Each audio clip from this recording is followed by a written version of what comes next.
In this video, I'm going to be looking at a couple of examples of projectile motion where something is launched from the ground at an angle. The first one is going to be launched from the ground, it's going to go up and it's going to come back down and land at the ground. And in the second example, we're going to have something that's launched from the ground and it's going to hit a building that's a certain distance away. So in this first problem, we have a baseball that's hit with an initial speed of 37 meters per second, and it's hit at an angle of 53 degrees relative to the horizontal. So the first thing we want to do is we want to sketch the situation. So we have this baseball, we have this initial velocity.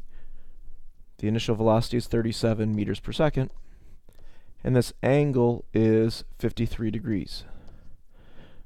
The very first thing that you must do in any projectile motion problem when the initial velocity is at an angle is you have to break it into x and y components. You're always going to be using the x and y components individually. You're never going to be using the total velocity for anything. So as we break this into x and y components, in the x direction, the cosine of 53 degrees will equal the adjacent side v0x over 37. So we get that the horizontal side is 22.267 meters per second. And the sine of 53 degrees will equal v0y over 37. So that gives a vertical initial velocity of 29.5495 meters per second. Okay, so this ball is going to go up. It's going to reach the highest point, it's going to come back down. And part A is asking us for the horizontal distance that the ball travels from its starting point to where it hits the ground again. We're looking at when it's at the ground, which is when the final height is 0. And so we're looking at the horizontal and the vertical motions, and we need to set up our data table for both the horizontal and the vertical directions. In the horizontal direction, it's going to start at a horizontal position of 0. The initial horizontal velocity is 22.267 meters per second. The horizontal acceleration is 0 meters per second squared. In this problem and in all the problems in this, we're ignoring any effect of air resistance.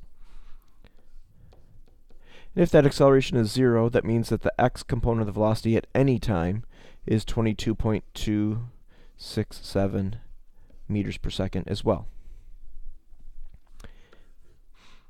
In the vertical direction, it's starting at ground level. So I'm going to call that the ground where the height is 0. Then we have the height at time t, the initial vertical velocity.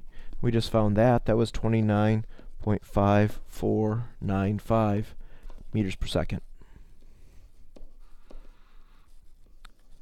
The vertical acceleration is exactly the same as free fall, negative 9.8 meters per second squared.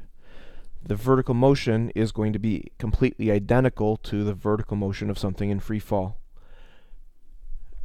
The only difference is you have horizontal motion as well, and ties the two things together and you get this two-dimensional motion. So for the horizontal distance from the starting point to where the ball hits the ground again, we first need to figure out at what time the ball is at the ground. At what time is the final height equal to 0? Because then we're going to find the horizontal position at that time. So once we get the time from the vertical motion, we're going to plug that into the horizontal motion.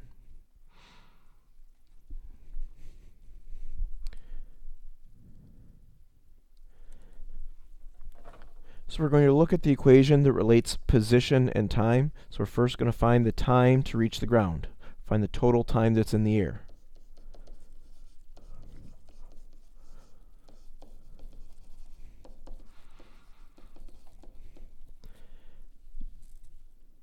So we have that the final height equals the initial height plus the initial vertical velocity times the time plus 1/2 times the vertical acceleration times the time squared.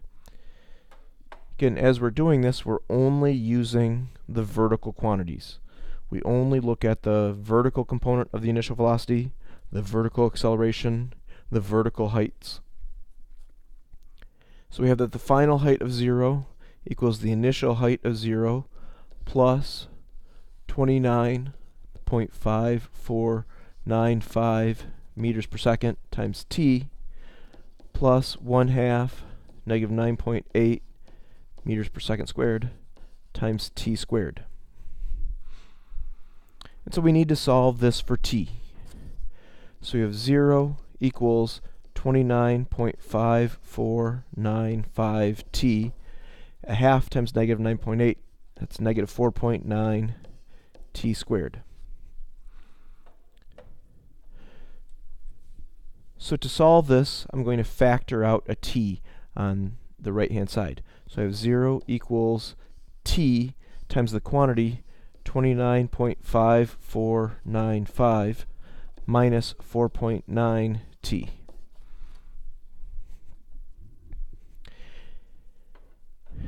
And I factor this because on one side of the equal sign I have 0. And if I have these two factors, if either one of the factors is 0, 0 times anything is 0. So what I'm going to do is I'm going to set each factor equal to 0. So either t equals 0, and that is one of the times when it is at the ground, but that's the initial time. At the very beginning, it was at the ground. The one that I'm really interested in is this other factor. So I want to set 29.5495 minus 4.9t equal to 0, which means that t is 29.5495 divided by 4.9. And so we get that the time in the air is 6.0305 seconds.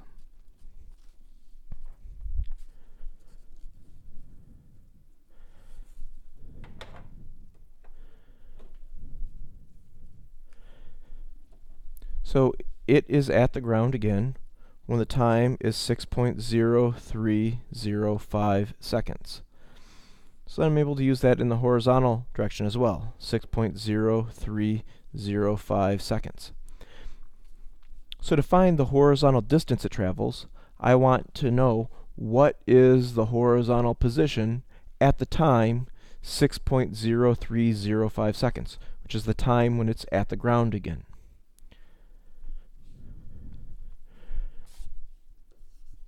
So I need to calculate the horizontal distance.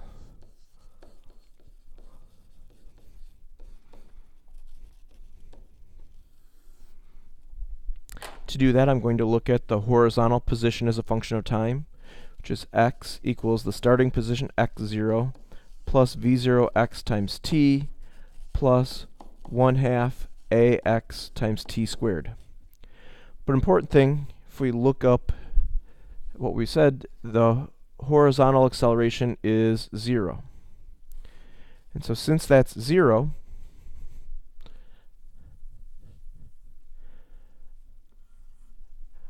I'm going to immediately make that term 0.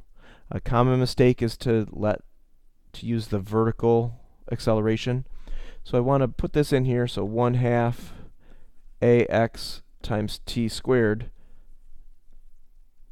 since the x component of the acceleration is 0, that whole term is 0. So I have that the horizontal distance equals the starting horizontal position of 0 plus the horizontal velocity, which if we look up, it was 22.267. So that's this component of the velocity. So we have 22.267 meters per second. And we need to multiply by the time that we just found, which was 6.0305 seconds. And if we do that, we get a horizontal distance of 134.28 meters.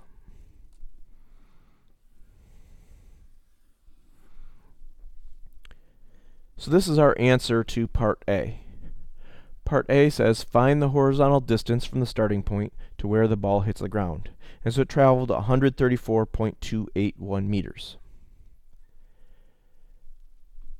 Part B, it's asking for the time to the highest point and the height at the highest point.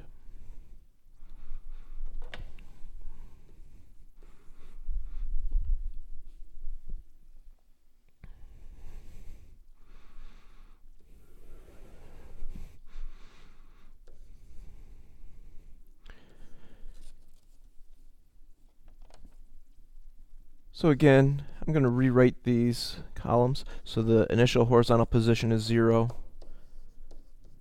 The initial horizontal velocity was 22.267.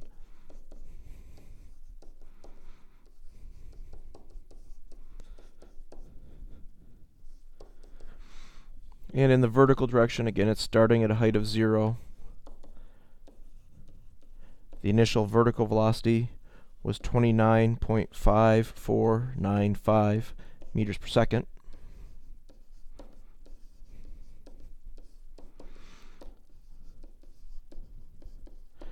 We know the acceleration is negative 9.8 in the vertical direction. And the reason that I rewrote these values is because if we're looking at the highest point, if I go back up to the diagram, at the highest point, this point in the motion right here,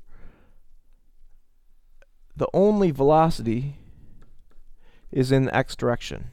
The velocity in the x direction is still 22.267 meters per second. But at this highest point, the vertical component of the velocity is 0. So again, a common mistake is people think, oh, well, at the highest point, the velocity is 0. Well, it's not the total velocity that's 0. It's only the y component of the velocity. The x component is whatever it started at. The x component stays constant during the motion if there's no air resistance.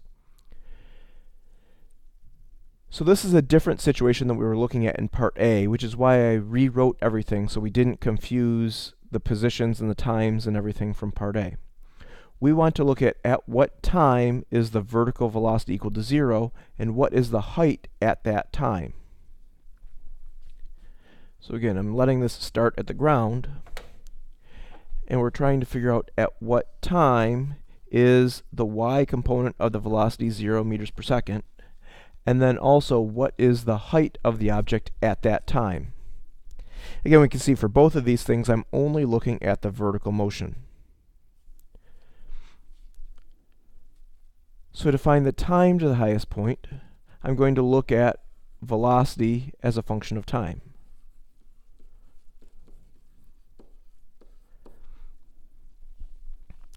So I have that the final velocity of 0, again, I'm only looking at the vertical direction, so the final vertical velocity of 0 equals 29.5495 meters per second, the initial vertical velocity, plus negative 9.8 meters per second squared times t.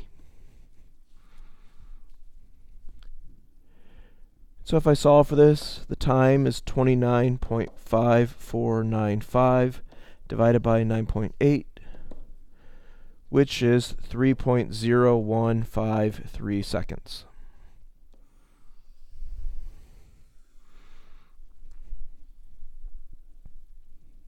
Now if I look, my total time that it was in the air was 6.0305 seconds. This time to the highest point is half of that time. It's symmetric. If it's starting and stopping at the same height, it took 3.01 seconds to go up, and it took 3.01 seconds to come back down. That's always going to be true as long as there's no air resistance, and as long as it's starting and stopping at the same height. Now I need to find the height at that time. And so the easiest way to do that is to use the equation that we were using before for the position as a function of time. But again, we're looking at the vertical position as a function of time.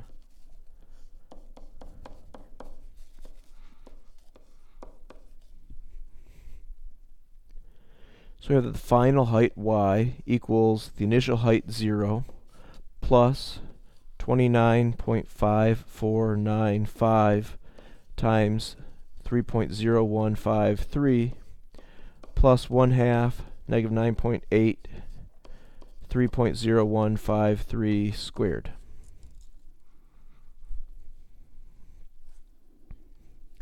And if I do that, I get that y equals 0 plus 89.0993 plus negative 44.551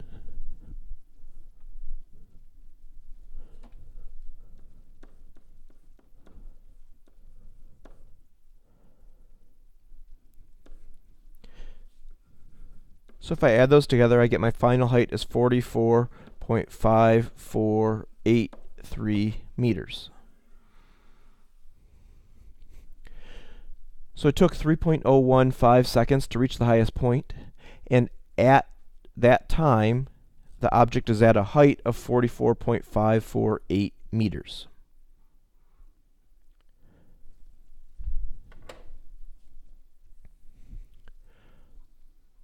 Part C wants the position and the magnitude and direction of the velocity at t equals 2 seconds.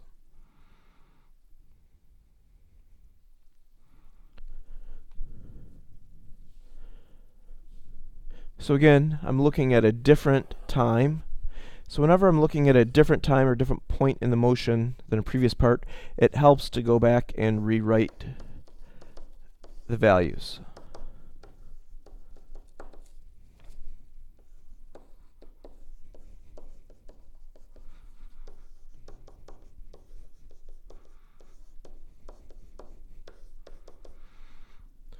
So I'm going to be trying to find the position, so both the x and y position and the x and y components of the velocity at t equals 2 seconds. And I need to do that for the vertical direction as well.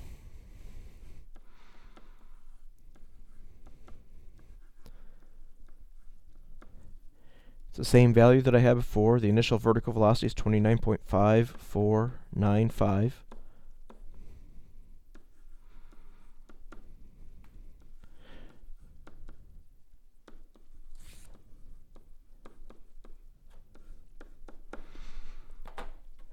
And again, I need to know the height and the vertical velocity at 2 seconds. So first, let's look at the horizontal motion.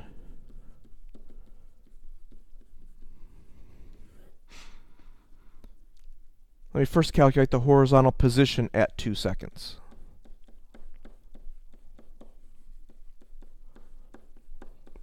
So I have the position as a function of time, same thing that I used in part A. That horizontal acceleration is 0, so I'm just going to put in that final term, 1/2 at squared. I'm just going to replace that with 0 so I don't make a mistake with that.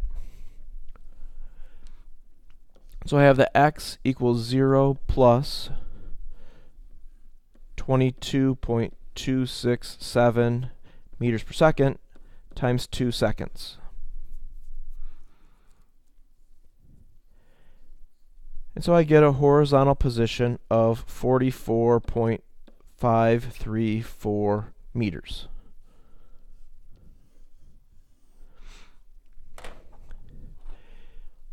Also, I need the x component of its velocity, but that one's easy. Since there's no acceleration, the x component of the velocity stays 22.267 meters per second.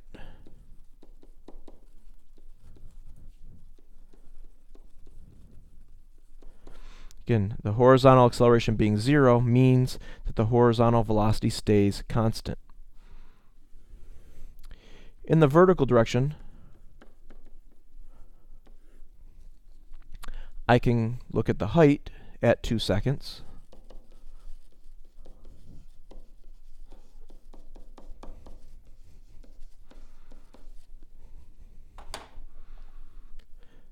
So it'd be the final height, y, equals the initial height 0, plus 29.5495 meters per second times 2 seconds, plus 1/2 negative 9.8 meters per second squared times 2 squared.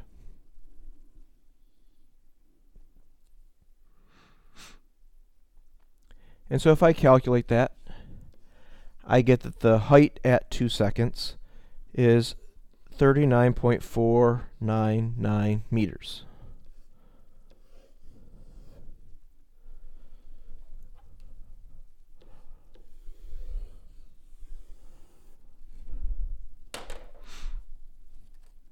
And then I need the vertical component of its velocity.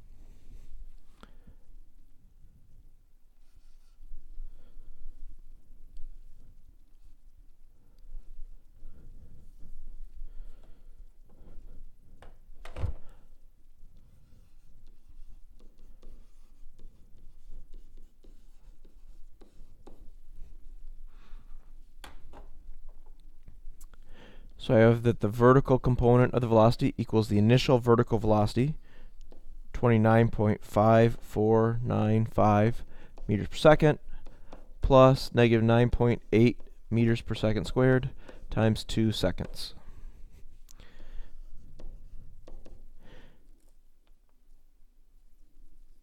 So this gives me the vertical component of the velocity as positive 9.9495 meters per second. This means that this ball is still on the way up at 2 seconds, which we should expect because we found that the time to the highest point was 3 seconds. So 2 seconds is less than that, so it's still on the way up. So the position of the object at 2 seconds, it has an x-coordinate of 44.534 meters and a y-coordinate of 39.499 meters. And so if it started at the origin, that's the xy coordinate of the path of its motion at that time. For the velocity, what it actually asks us for is the magnitude and direction of the velocity. So what I need to do is I need to take that x and y component of the velocity. I draw out the x component of my velocity. That was 22.267 meters per second. I draw the y component of my velocity, except it's moving upwards.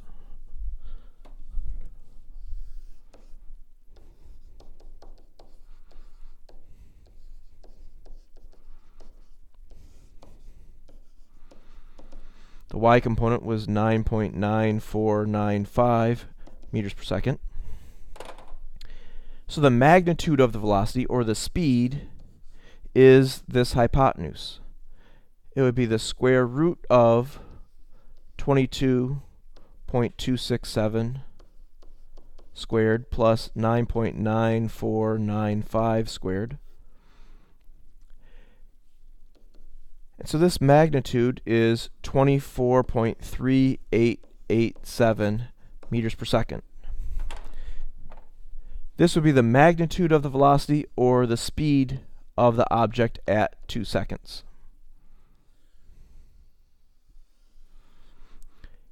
If I want the direction, I need to calculate what angle that velocity vector makes with the x-axis. And so that angle would be the inverse tangent of 9.9495 divided by 22.267. Again, the tangent of the angle theta equals the opposite over the adjacent side. So to undo the tangent function, we use the inverse tangent function. So theta is the inverse tangent of the opposite over the adjacent side. And this gives us an angle of 24.076 degrees. So at 2 seconds, the velocity has a magnitude of 24.3887 meters per second, and the direction it's moving is 24.076 degrees above the x-axis. It's still moving upwards. Okay. The final thing that I'd like to do is I would like to show that there's another angle that gives the same horizontal distance as part A. If an object starts and stops at the same height, there are two angles that will give the same horizontal distance for everything other than 45 degrees. So for every angle that's less than 45 degrees, there's another angle that's bigger than 45 degrees that will give the same horizontal distance. And those two angles will add up to equal 90 degrees. And so the reason for this is, for angles above 45 degrees, you're giving it a bigger vertical velocity, which means it spends more time in the air. But even though it's in the air for longer, the horizontal velocity is not as big, and so you're going to have a short distance. And for angles that are less than 45 degrees, you're going to have smaller times that it's in the air, but bigger horizontal velocities. And for every angle, there's another angle that kind of balances things out. One has a small horizontal velocity and a big time. One has a big horizontal velocity and a small time. And those two things perfectly balance out. And it turns out that those two angles add up to equal 90 degrees. So since we looked at 53 degrees, and we calculated the horizontal distance in that case, what I would like to do is show that 37 degrees would give the exact same horizontal distance. We'll see that the time that it's in the air will be less, but it's going to have a bigger horizontal velocity, and so we'll have the same horizontal distance. Now to do this, I actually have to break my velocity into components again, because it's a different angle. So this is 37 meters per second, but now the angle is 37 degrees instead of 53 degrees. It turns out that the components are just going to be flip-flopped. What was the initial vertical velocity is now the initial horizontal velocity, and vice versa. Because the sine of 37 degrees and the cosine of 53 degrees are the same number. And so this, if I do the cosine of 37 degrees, that's going to equal v0x over 37. That gives me 29.5495 meters per second for my x velocity. My y velocity, the sine of 37 degrees, equals v0y over 37. That gives me 22.267 meters per second for my initial y velocity.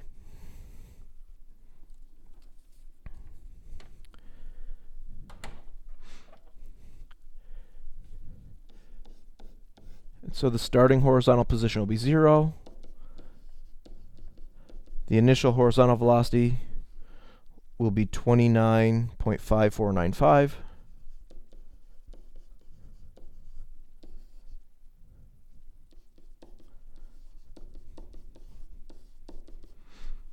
In the vertical direction, it starts at a height of 0.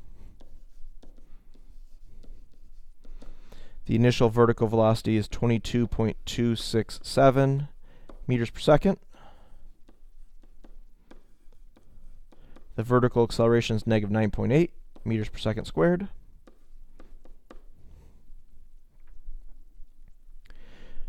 So again, just like before, I need to find the time to reach the ground again. At what time is the height 0? And then what is the horizontal position at that time? So for these, I'm going to write down the equation first, and then I'm just going to write down the answer. So again, I'm going to use the vertical equation.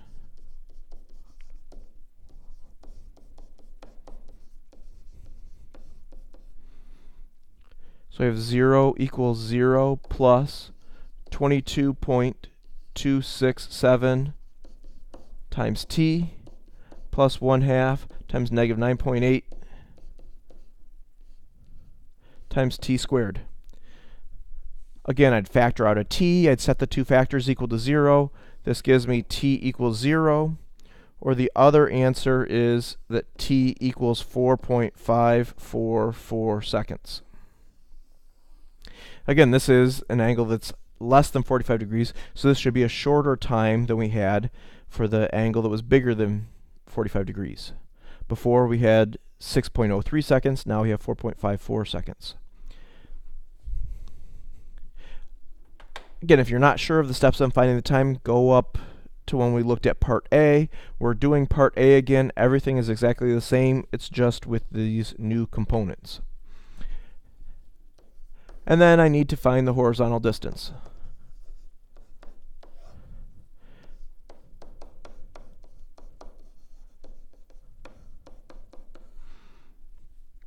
So I have that x equals 0 plus the horizontal velocity of 29.5495 times the time of 4.544 seconds.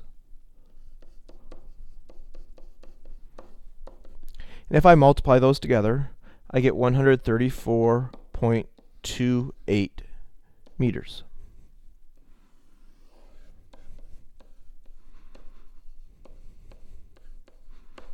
Which, if I go back up and look, in part A, that was the exact same horizontal distance that we had. So again, this is not a proof. This is not the exact proof on why there's two angles and the two angles add up to be 90 degrees. But this shows that that does work. If you find the horizontal distance for one angle, you can find that horizontal distance for another angle that's 90 minus your original angle, and it'll be the same horizontal distance. So 10 and 80 degrees would be the same horizontal distance. 20 and 70, 30 and 60, 40 and 50. Any two angles that add up to 90 would have the same horizontal distance.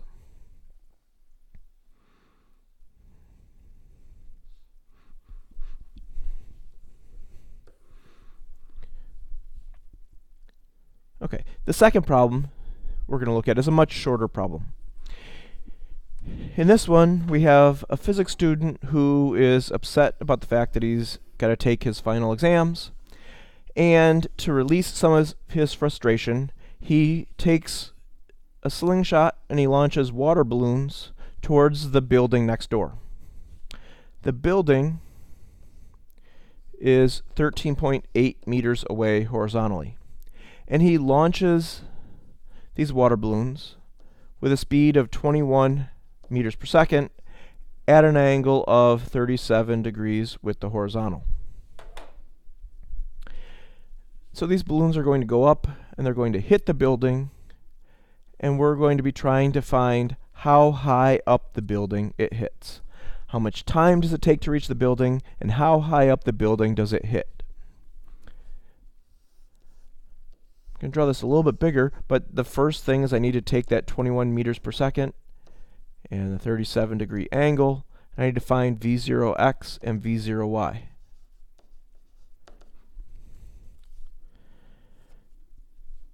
So the cosine of 37 degrees equals V0x over 21, which gives me 16.7713 meters per second for my x initial velocity. The sine of 37 degrees equals V0y over 21, so that gives me 12.6381 meters per second for my initial y velocity.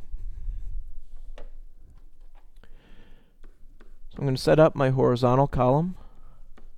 I'm going to let this start at the origin. The initial horizontal velocity is 16.7713 meters per second.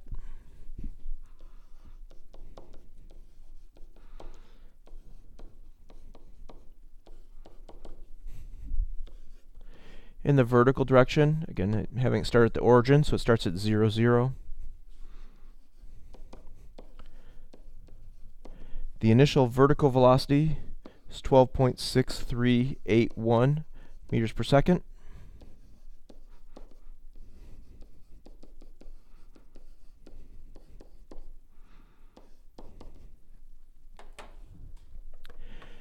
So part A is asking how much time it takes to reach the building. When it reaches the building, I know what the horizontal position is. I have that the horizontal position is 13.8 meters at the building. So I need to calculate at what time is the horizontal position 13.8 meters. And then for part B, I'm going to calculate how high the object is at the time that I find in A. So this one is different. We're going to start with the horizontal motion, and we're going to then look at the vertical motion. And the reason that we do that, the reason that we know that that's how we can calculate the time, is if I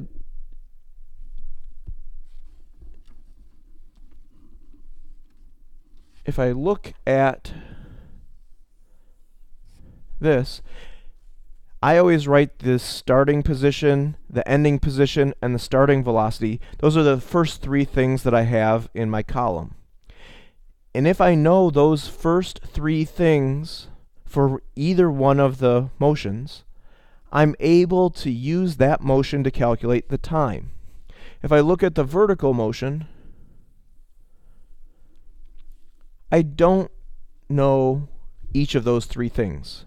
But if you would look back at the previous problem that we did, when we were using the vertical motion to find the time, we knew the starting height and the ending height and the starting vertical velocity. So again, that's a clue to when you're going to use the horizontal first or when you're going to use the vertical first. If you know the starting and ending height and the initial vertical velocity, start with the vertical. If you know the starting and ending horizontal position and the initial horizontal velocity, then you start with the horizontal motion.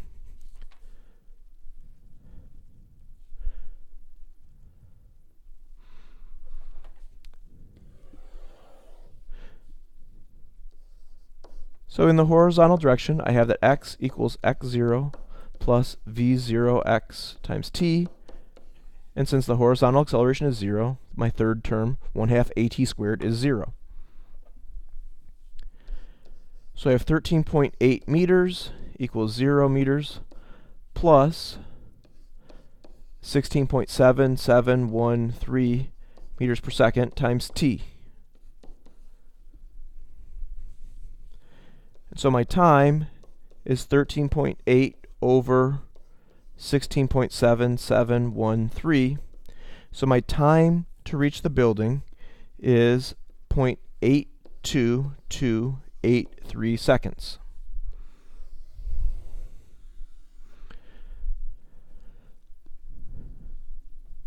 So that water balloon will reach the building at a time of 0.82283 seconds.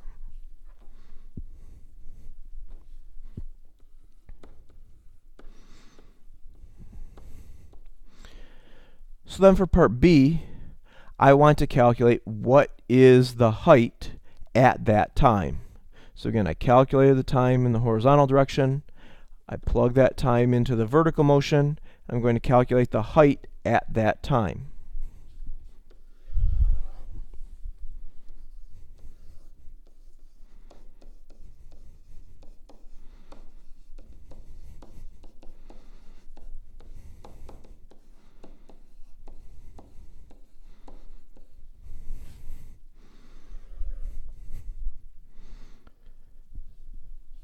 So again, in part A, I found the time to travel 13.8 meters horizontally.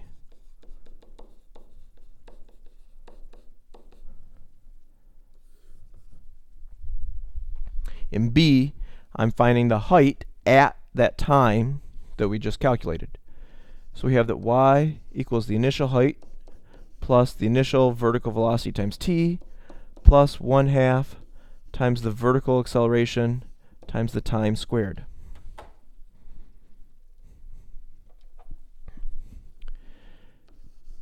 And so the starting height was 0.